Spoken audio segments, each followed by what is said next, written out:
Hello friends, कैसे हैं सभी।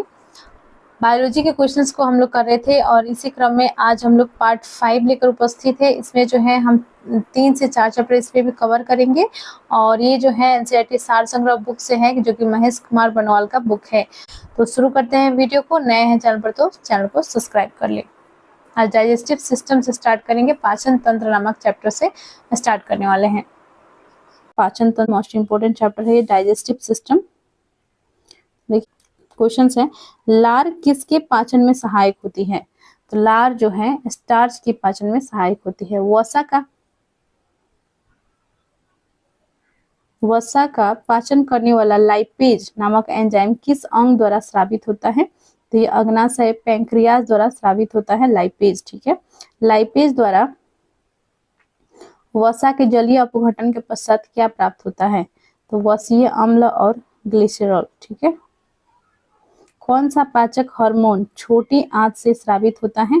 तो सिक्रेटिन जो है छोटी आंत से स्रावित होती है। पित्त का संचयन कहाँ होता है? तो पित्ताशय में होता है, गॉल ब्लैडर में होता है।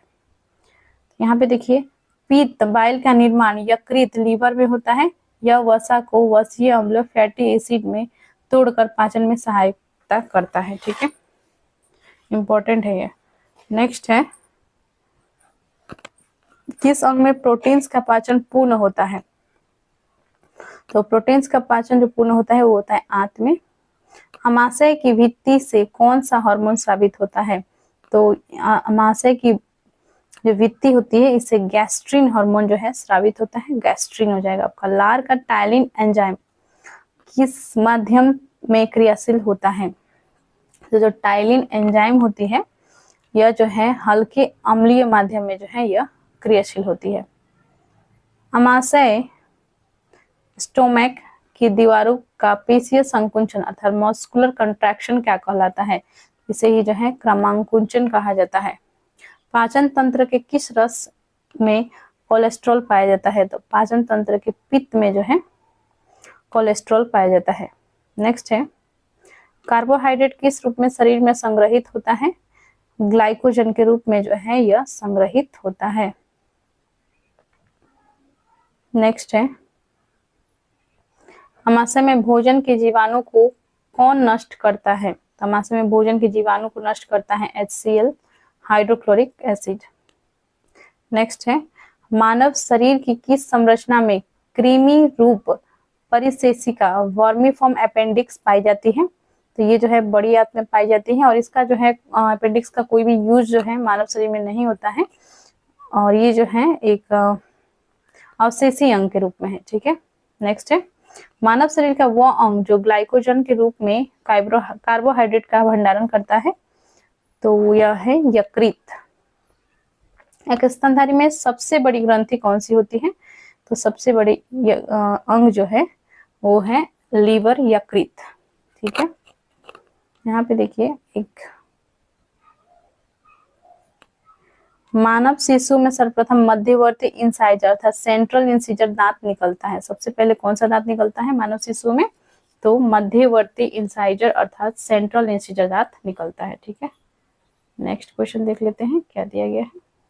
अग्नाशय मानव शरीर का दूसरी सबसे बड़ी ग्रंथि है।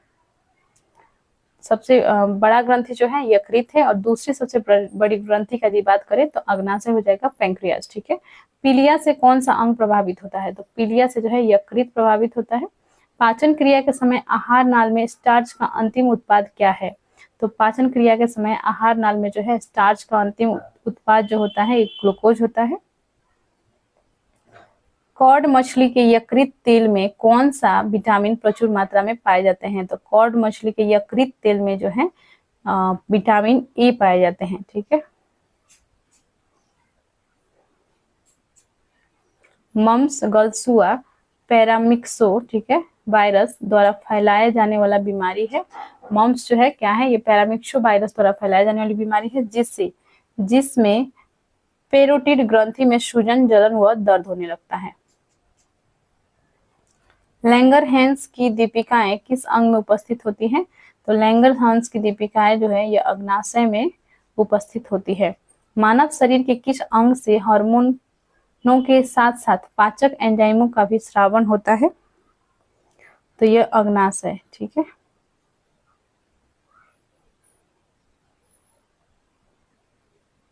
जठर ग्रंथियां गैस्ट्रिक ग्लैंड्स जो है किस अंग में पाई जाती हैं, तो ये अमाशय में पाई जाती है।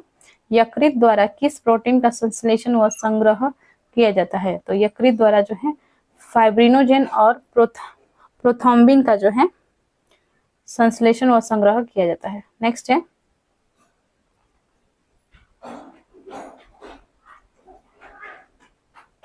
यकृत में उपस्थित कौन सा पदार्थ मानव शरीर में रक्त को जमने से रोकता है, तो हिपेरिन, ठीक है।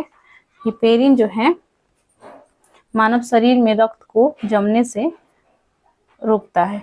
नेक्स्ट है लंबे समय तक और मानव शरीर में जो है जब चोट लग जाता है तो कौन सा जो है विटामिन जो है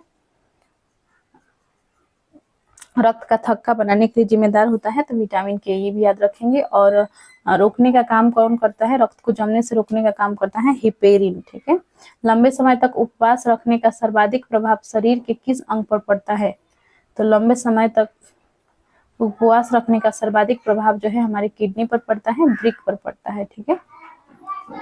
मानव शरीर में पाचन का अधिकांश भाग किस अंग में संपन्न होता है, तो मानव शरीर में पाचन का अधिकांश भाग जो है छोटी आंत में संपन्न होती है। और देखिए मानव शरीर में छोटी आंत होती है तो अवशोषण के लिए। मानव शिशु के जन्म लेने के 6 महीने पश्चात दांत निकलना प्रारंभ होते हैं। नेक्स्ट है किस अंग के द्वारा रक्त से यूरिया पृथक किया जाता है, तो किस अंग के द्वारा रक्त से यूरिया पृथक किया जाता है, तो यह वृक्क, किडनीज के द्वारा, ठीक है। इंसुलिन में कौन सी धातु उपस्थित होती है, तो इंसुलिन में जो है जिंक होती है, जस्ता होती है। नेक्स्ट चैप्टर है हमारा उत्सर्जन तंत्र, एक्सक्रीटोरी सिस्टम, ठीक है। इस चैप्टर से संबंधित क्वेश्चंस कर लेते हैं, उत्सर्जन तंत्र से संबंधित। मानव शरीर में यूरिया का निर्माण किस अंग में होता है, तो यूरिया का निर्माण जो है यकृत में होता है। अल्कोहल के निराविशन, डिटॉक्सिफिकेशन के लिए कौन सा मानव अंग उत्तरदायी है, तो अल्कोहल का जो है निराविशन, डिटॉक्सिफिकेशन के लिए जो है यकृत जिम्मेदार है। मनुष्य के शरीर में खून के शुद्धिकरण की प्रक्रिया को क्या कहते हैं, तो ये जो है रक्त अपोहन यानी कि डायलिसिस कहा जाता है। और देखिए मानव शरीर से उत्सर्जित सर्वाधिक विषाक्त पदार्थ कौन सा है, तो मानव शरीर से उत्सर्जित जो सर्वाधिक विषाक्त पदार्थ है वो है अमोनिया। नेक्स्ट है मूत्र की मात्रा का नियंत्रक है, तो ADH, anti diuretic hormone and aldosterone, ठीक है। मूत्र की मात्रा का नियंत्रक है एडीएच और एल्डोस्टेरोन। एक वयस्क स्वस्थ मनुष्य द्वारा एक दिन में उत्सर्जित मूत्र की मात्रा कितनी होती है, तो एक वयस्क स्वस्थ मनुष्य द्वारा जो है एक दिन में उत्सर्जित मूत्र की मात्रा लगभग 1.5 लीटर होती है, ठीक है, लगभग 1.5 लीटर। कौन सी औषधि मूत्र के स्राव को प्रोत्साहित करती है, तो डाइयूटेरिक जो होती है ये जो है मूत्र के स्राव को प्रोत्साहित करती है। विल्स रोग, विल्स डिजीज में कौन सा अंग प्रभावित होता है, तो विल्स डिजीज में जो है वृक्क प्रभावित होता है। हेमिकार्डिटा संघ के जीवों में किस अंग के द्वारा उत्सर्जन होता है, तो कोशिका गुच्छ, ग्लोमेरुलस, ठीक है, ग्लोमेरुलस कोशिका गुच्छ जो होती है यह हो जाएगा आपका। नेक्स्ट है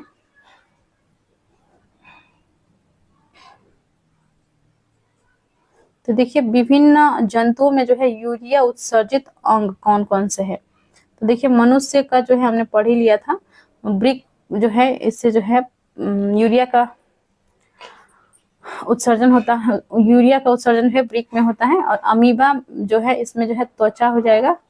केंचुआ उत्सर्जिकाएं, झींगा मछली हरित ग्रंथियां, फीता क्रीम फ्लेम कोशिकाएं, आर्थ्रोपोडा मेलिपिगी नलिकाएं और सिलेंट्रेटा जो है त्वचा व सतह व मुख से, ठीक है। वृक्क में पथरी अर्थात किडनी स्टोन यूरिक अम्ल, यूरिक एसिड, कैल्शियम ऑक्सलेट तथा कैल्शियम फॉस्फेट के कारण बनती है। तो वृक्क में पथरी होती है, आप लोगों ने बहुत लोगों ने सुना होगा कि जो आप गुर्दे में पथरी हो गई है, किडनी में पथरी हो गई है, किडनी स्टोन के बारे में, तो ये जो है यूरिक अम्ल और कैल्शियम ऑक्सलेट तथा कैल्शियम फॉस्फेट के कारण बनती है। ठीक है, गुर्दे की कार्यात्मक इकाई क्या है? तो गुर्दे की कार्यात्मक इकाई है नेफ्रॉन। नाखूनों में कौन सा प्रोटीन पाया जाता है? नाखून में जो है केराटिन पाया जाता है। और देखिए, ब्रिको किडनियों के काम न करने पर रक्त में यूरिया की मात्रा बढ़ जाती है, इसे कहते हैं यूरीमिया। और इसे ही जो है डायलिसिस से ट्रीट किया जाता है, यानी कि रक्त का शुद्धिकरण करके जो है यूरिया ब्लड से निकाला जाता है डायलिसिस के द्वारा। नेक्स्ट है, डाययूरेसिस की स्थिति में ग्लूकोज का उत्सर्जन बढ़ जाता है। नेक्स्ट देखते हैं, तो मनुष्यों में जो है किस प्रकार का उत्सर्जन पाया जाता है? तो मनुष्य में जो है यूरियोटेलिक उत्सर्जन पाए जाते हैं। यूरोक्रोम का निर्माण कैसे होता है? तो यूरोक्रोम का निर्माण जो है लाल रुधिर कणिकाओं के हेमोग्लोबिन से। ठीक है, लाल रुधिर कणिकाओं के हेमोग्लोबिन से। वृक्क किडनी से प्रति मिनट औसत रक्त प्रवाह कितना होता है? तो वृक्क किडनी से प्रति मिनट औसत रक्त प्रवाह जो है 1 से 1.2 लीटर प्रति मीटर होता है। ठीक है, प्रति मिनट हो जाएगा आपका, मीटर नहीं होगा यहाँ पे।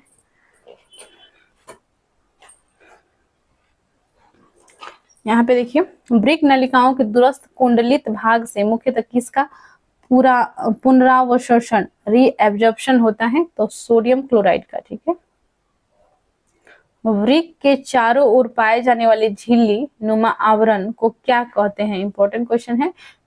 इसे कहा जाता है पेरिटोनियम। वृक्क के चारों ओर पाए जाने वाले झिल्ली नुमा आवरण को क्या कहते हैं? पेरिटोनियम।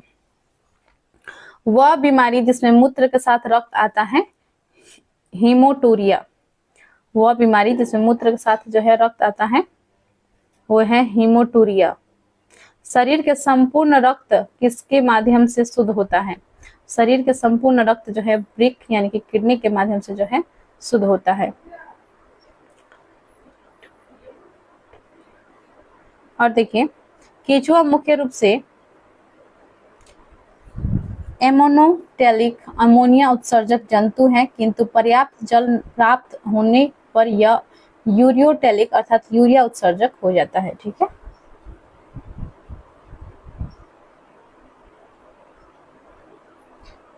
यहाँ पे देखिए, कशेरुकी जंतुओं में उत्सर्जित अंग कौन कौन से? उत्सर्जित अंग, उत्सर्जित पदार्थ। तो देखिए, वृक्क किडनी रुधिर से मूत्र के रूप में अत्यधिक जल व नाइट्रोजनी अपशिष्ट पदार्थ जैसे यूरिया आदि का उत्सर्जन करता है। ठीक है, फेफड़े जो है, लंग्स जो है, अमोनिया को यूरिया में परिवर्तित करता है। यकृत जो है नाइट्रोजनी पदार्थों का निष्कर्षण करता है। आंत जो है, इंटेस्टाइन जो है, कैल्शियम व धातुओं के लवण की आवश्यकता से अधिक मात्रा का उत्सर्जन करता है। जलीय प्राणियों में नाइट्रोजन विनिमय से उत्पादित होती है अमोनिया। ठीक है, जलीय प्राणियों में जो है नाइट्रोजन विनिमय से क्या उत्पादित होती है? अमोनिया। गठिया रोग जो अर्थराइटिस है का क्या कारण है? तो ये गठिया रोग के कारण जो है, देखिए यहाँ पे रक्त में प्रवाहित, ठीक है, रक्त में प्रवाहित यूरिक एसिड का सोडियम यूरेट में क्रिस्टलों के रूप में जोड़ों में एकत्रित होना। यानी कि रक्त में जो है प्रवाहित यूरिक एसिड है, यह जो है सोडियम यूरेट के क्रिस्टलों के रूप में जोड़ों में एकत्रित हो जाता है। तो इसके कारण से जो है आर्थराइटिस हो जाती है, जोड़ों में दर्द रहती है। नेक्स्ट है, अमाशय की दीवार का पेशीय संकुचन कहलाता है। तो अमाशय का जो दीवार है उसका पेशीय संकुचन जो कहलाता है पेरिस्टाल्सिस कहलाता है। बहुत इंपॉर्टेंट क्वेश्चन है, आगे बढ़ते हैं। तंत्रिका तंत्र नर्वस सिस्टम से संबंधित क्वेश्चन को करेंगे।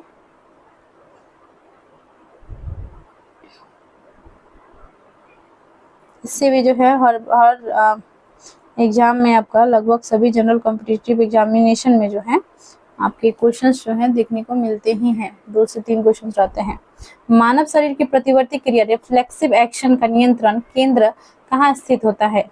तो मानव शरीर का जो प्रतिवर्ती क्रिया है, रिफ्लेक्सिव एक्शन का नियंत्रण जो केंद्र जो होता है मेडुला ऑब्लांगेटा होता है। ठीक है, मेडुला ऑब्लांगेटा। नेक्स्ट है, हृदय की धड़कन की गति किसके द्वारा बढ़ती है? तो अनुकंपित तंत्रिका द्वारा जो है हृदय की गति बढ़ जाती है। प्रेरक कौशल मोटर स्किल मस्तिष्क के कौन से भाग के साथ संबंधित है?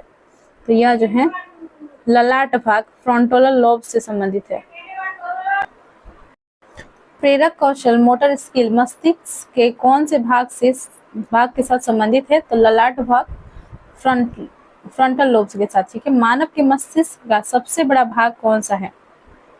तो देखिए मानव का सबसे बड़ा अंग जो है वो आपका यकृत हो जाएगा। दूसरा सबसे बड़ा अंग ये जो है आपका हो जाएगा पैंक्रियाज, अग्नाशय। ठीक है, और यहाँ पे मस्तिष्क का पूछा है। मानव के मस्तिष्क जो है इसका सबसे बड़ा भाग कौन सा है? तो यह है रोम्बेनसिफेलॉन। ठीक है, रोम्बेनसिफेलॉन। नेक्स्ट है तंत्रिका तंत्र, नर्वस सिस्टम के अध्ययन को तंत्रिका विज्ञान न्यूरोलॉजी कहा जाता है। तो ये भी पूछा जाता है, न्यूरोलॉजी। कम नींद आने के लिए किस चिकित्सा शब्दावली का प्रयोग किया जाता है? तो इंजोम्निया। ठीक है, कभी कभी अनिद्रा नहीं देकर आपको जो है हिंदी में इसको इंजोम्निया लिखकर दे सकते हैं, तो ये ध्यान रखेंगे। स्लीपलेसनेस भी हो सकता है। तो कम नींद आना जो है ये क्या है? इंजोम्निया है। अनिद्रा स्लीपलेसनेस हो जाएगा आपका। मस्तिष्क का कौन सा भाग गुरुत्वाकर्षण के विरुद्ध शरीर का समर्थन करता है? तो ये अंतराली केंद्रक। ठीक है, इंटरस्टिशियल न्यूक्लियस। ठीक है, अंतराली केंद्रक जो है यानी इंटरस्टिशियल न्यूक्लियस जो है यह जो है गुरुत्वाकर्षण के विरुद्ध शरीर का समर्थन करता है। नेक्स्ट है औसतन एक सामान्य मानव मस्तिष्क का भार कितना होता है? तो एक सामान्य मानव का मस्तिष्क का भार होता है 1.36 किलोग्राम। ठीक है, कितना होता है? 1.36 किलोग्राम। नेक्स्ट है शरीर में प्रतिवर्ती क्रियाओं का नियंत्रण एवं समन्वय कौन करता है? तो शरीर में प्रतिवर्ती क्रियाओं का नियंत्रण एवं समन्वय करता है मेरुरज्जु, स्पाइनल कॉर्ड। ठीक है, स्पाइनल कॉर्ड जो है यह सभी प्रतिवर्ती क्रियाओं का नियंत्रण एवं संतुलन करता है। सेरेब्रल पॉल्सी मस्तिष्क, सेरेब्रम नहीं होगा। ठीक है, यहाँ पे सेरेब्रल पॉल्सी मस्तिष्क संबंधी विकार है जो सामान्यतः छोटे बच्चों में पाए जाते हैं। ठीक है, नेक्स्ट है तंत्रिका तंत्र का विकास सर्वप्रथम किस जीव में माना जाता है? तो तंत्रिका तंत्र का विकास जो है सर्वप्रथम माना जाता है हाइड्रा में। ठीक है, मनुष्य में कपालीय तंत्रिकाओं क्रेनियल नर्व्स की संख्या होती है, यह होती है 12 जोड़ी। मनुष्य में मेरु तंत्रिकाएं का स्पाइनल नर्व्स की संख्या कितनी होती है? तो यह होता है 31 जोड़ी। ठीक है, 31 जोड़ी हो जाएगा। मानव शरीर में भूख तथा तृप्ति मस्तिष्क के किस भाग द्वारा नियंत्रित होती है? तो हाइपोथैलेमस द्वारा जो है ये नियंत्रित होती है। डिस्लेक्सिया नामक बीमारी मानव शरीर के किस अंग से संबंधित है? तो यह जो है मस्तिष्क से ही संबंधित है। और डिस्लेक्सिया जो है यह पढ़ने से संबंधित विकार है जिससे बच्चा जो है वर्ड्स को अच्छे से या सेंटेंस को अच्छे से पढ़ने में सक्षम नहीं होता है। नेक्स्ट है शरीर के अन्य सभी अंगों की तुलना में किस अंग को ऑक्सीजन की आवश्यकता सर्वाधिक होती है? तो सबसे अधिक आवश्यकता जो है ऑक्सीजन की हमारी मस्तिष्क को होती है। ठीक है, मस्तिष्क को जो है सबसे अधिक ऑक्सीजन की आवश्यकता होती है। तंत्रिका ऊतक का प्रमुख कार्य क्या है? उत्तेजनाओं को प्राप्त करना तथा मेरुरज्जु और मस्तिष्क के आवेग इम्पल्स भेजना। ठीक है, तो राइट आंसर यहाँ पे हो जाएगा उत्तेजनाओं को प्राप्त करना तथा मेरुरज्जु व मस्तिष्क के आवेग भेजना। यहाँ पे देखिए और भोजन ग्रहण करने के पश्चात आहार नाल की तरंग गति और इसकी दीवार की ग्रंथियों के स्रावन का उत्तेजन किस तंत्र द्वारा होता है? तो भोजन ग्रहण करने के पश्चात जो है आहार नाल की तरंग गति और इसकी दीवार की ग्रंथियों के स्रावन का उत्तेजन किस तंत्र द्वारा होता है? परानुकंपी तंत्र द्वारा। किस तंत्र द्वारा? परानुकंपी तंत्र द्वारा। कौन से तंत्र हमारे शरीर में समन्वय का कार्य करते हैं? तो तंत्रिका एवं अंतस्रावीय तंत्र जो है एंडोक्राइन सिस्टम जो है यह समन्वय का कार्य करते हैं। जो मनुष्य यह नहीं समझ पाता है कि कब उसे भोजन करना रोक देना चाहिए वह किस रोग से पीड़ित है? तो यानी कि खाने के लिए अब दे दिए, वो खाते जा रहा है, उसको पता ही नहीं है कि कब जो है हमको मेरा पेट भर गया और हमको जो है खाना खाना रोक देना चाहिए, ठीक है, भोजन करना रोक देना चाहिए। तो किस बीमारी से इस तरह के लोग पीड़ित होते हैं? ये होते हैं बुलिमिया, ठीक है, बुलिमिया से। जैविक घड़ी बायोलॉजिकल क्लॉक मानव शरीर के किस अंग में स्थित है? तो जैविक घड़ी बायोलॉजिकल क्लॉक जो है ये हाइपोथैलेमस में स्थित है, ठीक है। नेक्स्ट है एपिथैलेमस किन ग्रंथियों से निर्मित होता है? तो एपिथैलेमस जो है पिनियल ग्रंथि हैविन्यूला से निर्मित होता है। मानव शरीर का कौन सा भाग अल्जाइमर रोग से प्रभावित होता है? तो ये मस्तिष्क से प्रभावित होता है। आप लोग को सेशन कैसा लग रहा है प्लीज आप लोग कमेंट जरूर कीजिएगा, और नए हैं चैनल पर तो चैनल को जरूर सब्सक्राइब कर लीजिएगा।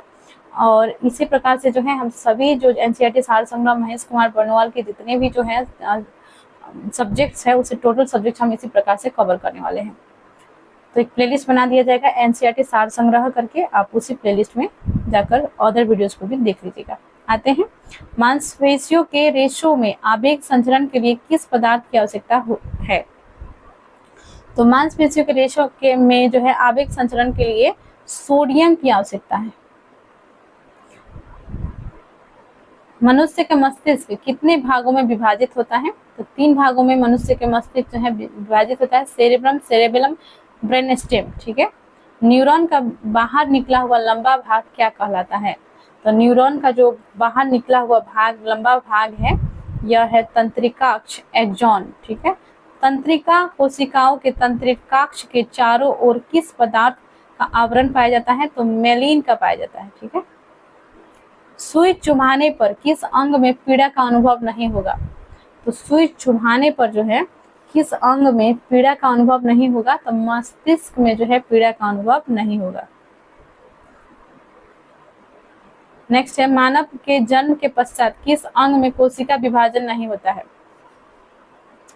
तो मानव के जन्म के पश्चात जो है किस अंग में कोशिका विभाजन नहीं होता है? तंत्रिका कोशिका में विभाजन नहीं होता है। इंपॉर्टेंट क्वेश्चन है ये, ठीक है। नेक्स्ट है चिकित्सा उपकरण जो है यहाँ पे दिया गया है और उपयोग इसका दिया गया है, तो इससे भी क्वेश्चन बनते हैं। तो देखिए सीटी स्कैन जो है शरीर में असामान्यता के लिए जो है इसका उपयोग होता है। इलेक्ट्रोकार्डियोग्राफ हृदय में विकार का पता लगाने के लिए बहुत बार ये पूछा गया है, इलेक्ट्रोकार्डियोग्राफ सीटी स्कैन में पूछा गया है।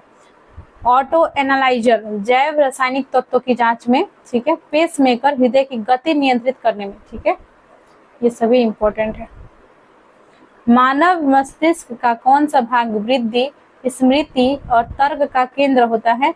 तो सेरिब्रम जो है वृद्धि, स्मृति और तर्क का केंद्र होता है। 2 तंत्रिका कोशिकाओं के मिलन को कहते हैं, तो 2 तंत्रिका कोशिकाओं के मिलन को कहते हैं सिनेप्स। 2 तंत्रिका कोशिकाओं के मिलन को क्या कहते हैं? सिनेप्स। प्रतिवर्ती क्रियाओं की खोज सर्वप्रथम मार्शल हॉल ने की थी, ठीक है। प्रतिवर्ती क्रियाओं की खोज सर्वप्रथम किसने की थी? मार्शल हॉल ने की थी। नेक्स्ट चैप्टर देख लेते हैं रक्त परिसंचरण तंत्र, ब्लड सर्कुलेटरी सिस्टम। तो ब्लड सर्कुलेटरी सिस्टम, रक्त परिसंचरण तंत्र से क्या क्या क्वेश्चन है? मानव शरीर में कौन सी रक्त कोशिकाएं संक्रमण से शरीर की रक्षा करती है? तो WBC जो होता है व्हाइट ब्लड सेल, श्वेत रक्त कणिकाएं, यह जो है संक्रमण से जो है शरीर की रक्षा करती है। किस रक्त समूह का व्यक्ति सर्वदाता अर्थात यूनिवर्सल डोनर होता है? तो ये जो है O समूह, जो O ग्रुप के जो O ब्लड ग्रुप के जो होते हैं यह जो है यूनिवर्सल डोनर इन्हें कहा जाता है। ये किसी भी ब्लड ग्रुप को जो है अपना ब्लड दे सकते हैं। नेक्स्ट है हीमोग्लोबिन मानव रक्त में पाया जाने वाला पदार्थ है जिसका प्रमुख कार्य ऑक्सीजन का परिवहन करना है। इंपॉर्टेंट है ये। तो मानव में जो है ऑक्सीजन का परिवहन कौन करता है? तो ये जो है हीमोग्लोबिन करता है, ठीक है। वृद्ध व्यक्ति का रक्तदाब सामान्यतः, वृद्ध व्यक्ति का जो है रक्तदाब है ये क्या हो जाता है? ये बढ़ जाता है, ठीक है।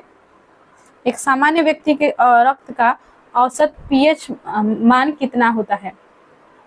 तो ब्लड का पीएच मान जो है ये जो है क्षारीय होता है ब्लड, 7.35 से 7.45 पीएच तक, ठीक है। क्योंकि 7 से ऊपर है तो ये जो है क्षारीय ही होता है। रक्त समूह ब्लड ग्रुप्स के खोजकर्ता कौन थे? तो रक्त समूह को खोजा था कार्ल लैंडस्टीनर ने। कार्ल लैंडस्टीनर ने। RH कारक का नाम किस जंतु से संबंधित है? तो RH जो है ये संबंधित है बंदर से। AB रक्त वर्ग का व्यक्ति किसी भी रक्त वर्ग के व्यक्ति का रक्त ले सकता है, ठीक है, इसलिए इन्हें सार्वभौमिक प्राप्तकर्ता यूनिवर्सल रिसीवर कहा जाता है। तो देखिए अभी अभी हमने पढ़ा था यूनिवर्सल डोनर के बारे में, जो कि ओ ग्रुप के जो ब्लड ग्रुप के जो रहते हैं वो क्या कर सकते हैं, डोनेट कर सकते हैं, लेकिन ले कौन सकता है, कोई भी जो है ब्लड ग्रुप का ब्लड ये ले सकता है, ये है ए बी रक्त वर्ग, ठीक है, यानी ए बी ब्लड ग्रुप का जो व्यक्ति है वो जो है किसी से भी ब्लड ले सकता है। यहाँ पे देखिए आपका कौन सा ब्लड ग्रुप है, कमेंट जरूर कीजिएगा। तो आते हैं प्रश्न पर, श्वेत रुधिर कणिकाओं का प्रमुख कार्य है। तो श्वेत रुधिर कणिकाओं का प्रमुख कार्य है शरीर की प्रतिरक्षा, ठीक है। रुधिर के जमने से किस खनिज की आवश्यकता होती है, रुधिर के जमने में जो है किस खनिज की आवश्यकता होती है, तो कैल्शियम की इसमें आवश्यकता होती है, Ca++। लाल रक्त कणिकाएं शरीर के किस अंग में नष्ट होती है, तो लाल रक्त कणिकाएं जो है प्लीहा में यानी कि स्प्लीन में नष्ट हो जाती है। मनुष्य का औसत रक्तचाप कितना होती है, तो 120/80 mmHg। रक्त किस प्रकार का उत्तक है, तो ये तरल संयोजी उत्तक फ्लूइड कनेक्टिव टिश्यू है, ठीक है। यदि एक पिता का रक्त वर्ग ए है और माता का रक्त वर्ग ओ है तो उनकी संतान रक्त वर्ग कौन सा हो सकता है, तो देखिए ए अथवा ओ कोई भी हो सकता है, ठीक है। रुधिर प्लाज्मा में प्रतिरक्षी प्रोटीन्स एंटीबॉडी किसके कारण निर्मित होते हैं, तो रुधिर प्लाज्मा में जो है प्रतिरक्षी प्रोटीन्स लिम्फोसाइट्स के कारण जो है निर्मित होती है, लिम्फोसाइट सही आंसर हो जाएगा। दिल का दौरा पड़ने हार्ट अटैक के पहले घंटे को किस नाम से जाना जाता है, तो गोल्डन आवर के नाम से जाना जाता है। नाम देखिए किस प्रकार से है, गोल्डन आवर, इंसान को जो है मरने वाला समय आ गया है, हार्ट अटैक आने वाला है, और 1 घंटा पहले का जो समय किस नाम से जाना जा रहा है, गोल्डन आवर के नाम से जाना जा रहा है, नाम भी रखा गया है बेकार। यहाँ पे देखिए रुधिर के श्वेत रक्त कणिकाओं को अत्यधिक मात्रा में उपस्थिति को किस रोग के नाम से जाना जाता है, तो रुधिर में श्वेत रक्त कणिकाओं की अत्यधिक मात्रा की उपस्थिति को किस रोग के नाम से जाना जाता है, तो ये ल्यूकेमिया हो जाएगा, ठीक है, ल्यूकेमिया अथवा रक्त कैंसर। और देखिए इससे संबंधित क्वेश्चंस और भी हैं।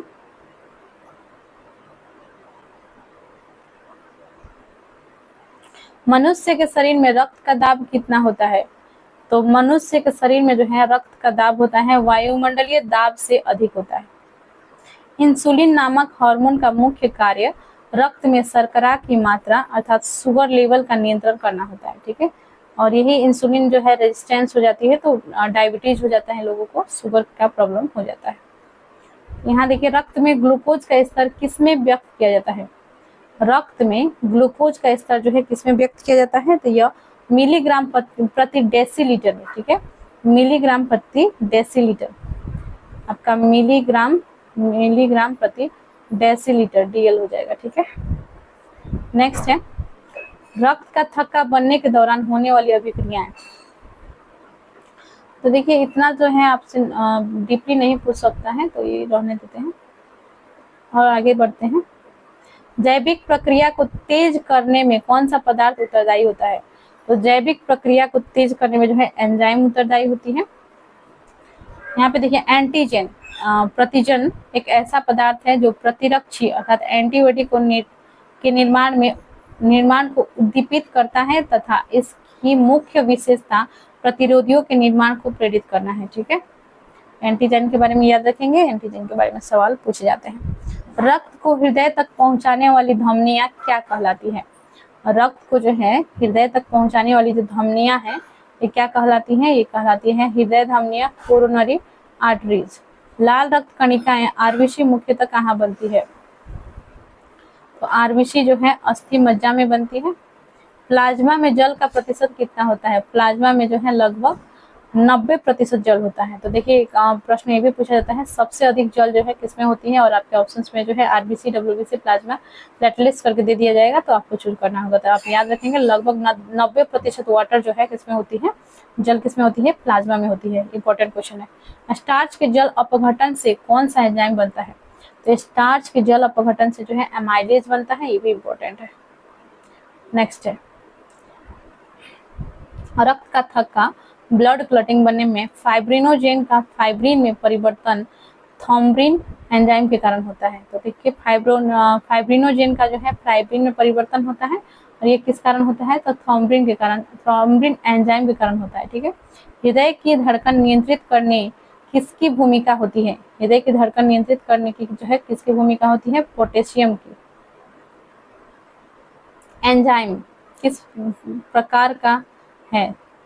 तो एंजाइम जो है ये जैव उत्प्रेरक है, बायोकैटलिस्ट है। ठीक है। एक धड़कन या हृदय गति की एक आवृत्ति में लगभग कितना समय लगता है? तो एक धड़कन या हृदय गति की एक आवृत्ति में लगभग 0.8 सेकेंड लगते हैं। रक्तदाब का नियंत्रण किस ग्रंथि के द्वारा होता है? तो रक्तदाब का जो है नियंत्रण होता है अधिवृक्क ग्रंथि, एड्रेनल ग्लैंड द्वारा। ठीक है। तो देखिए अधिवृक्क ना देकर आपको एड्रेनल भी ऑप्शन में दिया जा सकता है, इस तरह से पूछा भी गया है, तो ध्यान रखेंगे। तो रक्तदाब का जो है यानी कि जो ब्लड प्रेशर है इसका जो है नियंत्रण किस ग्रंथि के द्वारा होता है? तो एड्रेनल ग्लैंड द्वारा जो है इसका नियंत्रण होता है। मनुष्य शरीर में खून के शुद्धिकरण की प्रक्रिया को कहते हैं डायलिसिस। डायलिसिस हो जाएगा। हृदय में संकुचन से धमनियों की दीवारों पर पड़ने वाला दाब रुधिर दाब ब्लड प्रेशर कहलाता है। ठीक है। ब्लड प्रेशर क्या है? तो हृदय में संकुचन से धमनियों की दीवारों पर जो है आर्टरी की जो दीवार पर जो है पड़ने वाली रुधिर दाब है, यानी कि जो प्रेशर है, ब्लड का प्रेशर है, यही रुधिर दाब जो है यही जो है ब्लड प्रेशर कहलाता है। ठीक है। नेक्स्ट है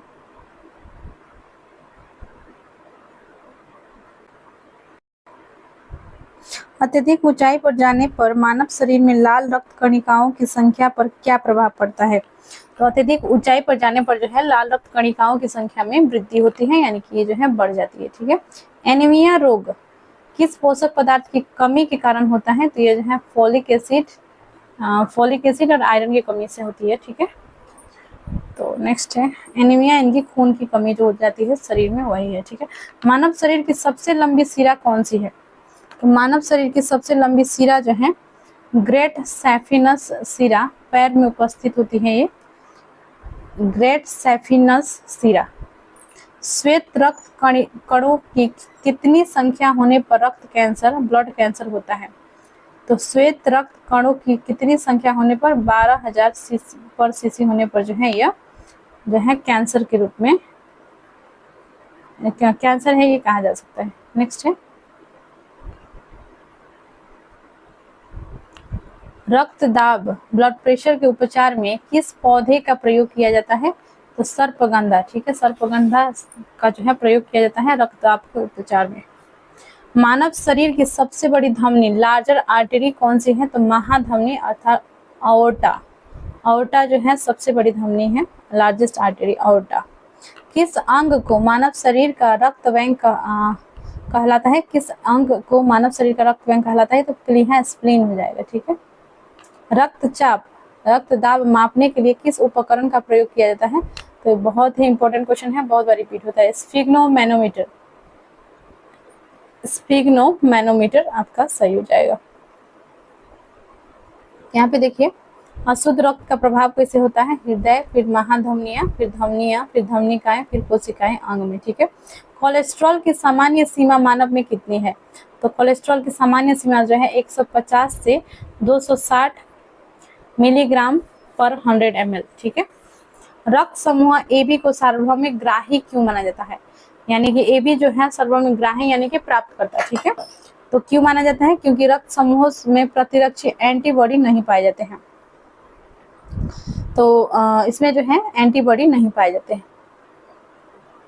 यहाँ पे देखिए प्रतिरक्षी एंटीबॉडी क्या है? तो ग्लाइकोप्रोटीन है। ठीक है।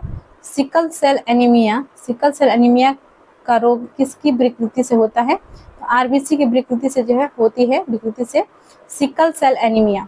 रक्त परिसंचरण से संबंधित अंग एवं उनके कार्य। तो देखिए हृदय जो है रक्त को संपूर्ण शरीर में क्या करता है? यह प्रवाहित करता है। धमनियां देखिए जो आर्टरी है ये शुद्ध रक्त को हृदय से शरीर के अन्य अंगों तक पहुंचाता है। शिराएं क्या करती हैं? जो वेन्स होती हैं अशुद्ध रक्त को शरीर के अन्य अंगों से हृदय तक पहुंचाता है। ठीक है। कोशिकाएं क्या करती हैं, तो ये जो धमनी तथा शिरा के रक्त का सम्मिलन है।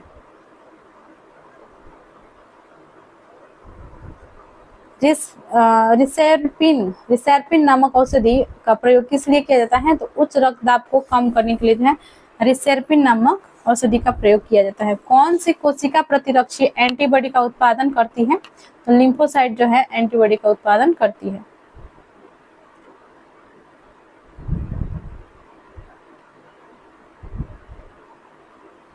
यहाँ पे देखिए रक्त में उपस्थित प्रमुख पदार्थ, तो रक्त में क्या क्या उपस्थित होती है, रक्त प्लाज्मा हल्के पीले रंग का तरल पदार्थ होता है रक्त में, ठीक है। एल्बुमिन होती है रक्त में, ओस्टेमोटिक दाब स्थापित करता है, ग्लोबुलिन होता है संक्रामक रोगों से रक्षा करता है, फाइब्रिनोजेन होता है रक्त का स्पंदन करता है। देखिए ये बहुत इंपॉर्टेंट है। कणिका विहीन रक्त का तरल भाग क्या कहलाता है, तो कणिका विहीन जो है रक्त का तरल भाग प्लाज्मा होता है, और ब्लड में जो है 90% जो है प्लाज्मा में जो है 90% जो है वाटर होती है, ठीक है। यदि दोनों जनकों पेरेंट्स का रुधिर वर्ग ए बी हो तो उनके बच्चों का संभावित रुधिर वर्ग क्या होगा।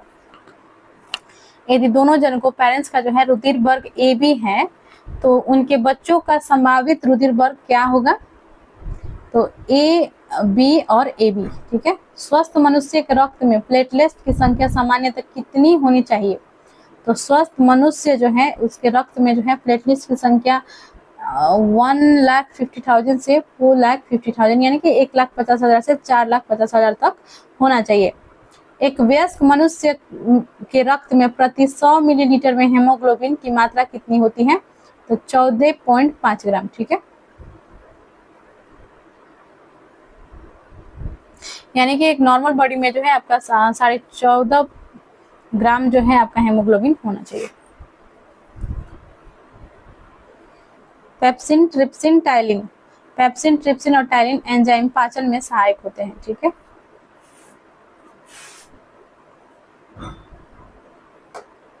यहाँ पे देखिए, तो देखिए यहाँ पे पूछा, टेबल एक बना के दिया गया है, आप इसे खुद से देख लेंगे कि कौन सा ब्लड ग्रुप यदि माता पिता का रहेगा, तो यदि यहाँ पे देखिए मैं एक दो को एक्सप्लेन कर देती हूँ। यदि माता या पिता का ओ पॉजिटिव है, ओ ब्लड ग्रुप है तो जो बच्चा का जो है संभावित जो है ओ ब्लड ग्रुप ही होगा, और लेकिन ए बी और ए बी जो होने का कोई चांस इसमें नहीं होगा।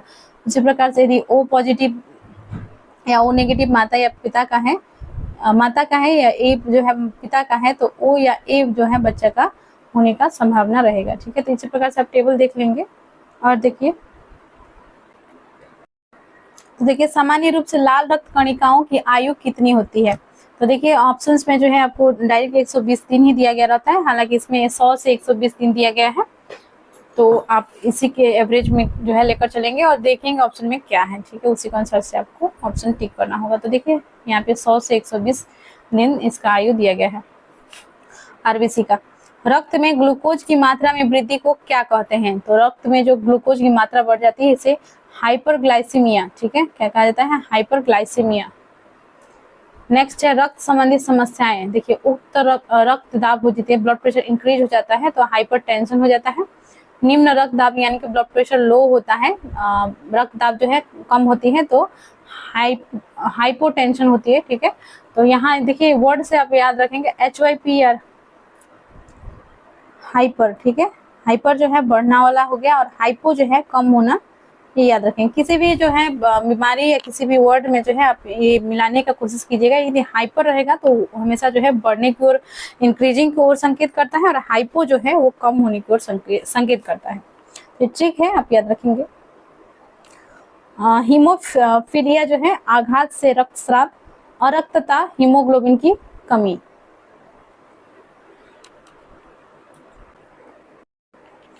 धमनियां हृदय से ऑक्सीजन युक्त रुधिर, ऑक्सीजनेटेड ब्लड को शरीर के विभिन्न अंगों में ले जाती है, ठीक है। वीडियो में जो है हमने 4 मोस्ट इम्पोर्टेंट चैप्टर को कंप्लीट कर लिया है, और इस के पश्चात जो है हम पार्ट 5 लेकर आएंगे, जिसमें जो है हम इसी प्रकार से 3 से 4 चैप्टर को कंप्लीट करेंगे और एक लास्ट पार्ट आएगा पार्ट 6 और उसके पश्चात जो है ये पूरी जो है बायोलॉजी सेक्शन आपका एनसीईआरटी सार संग्रह बुक का कंप्लीट हो जाएगा।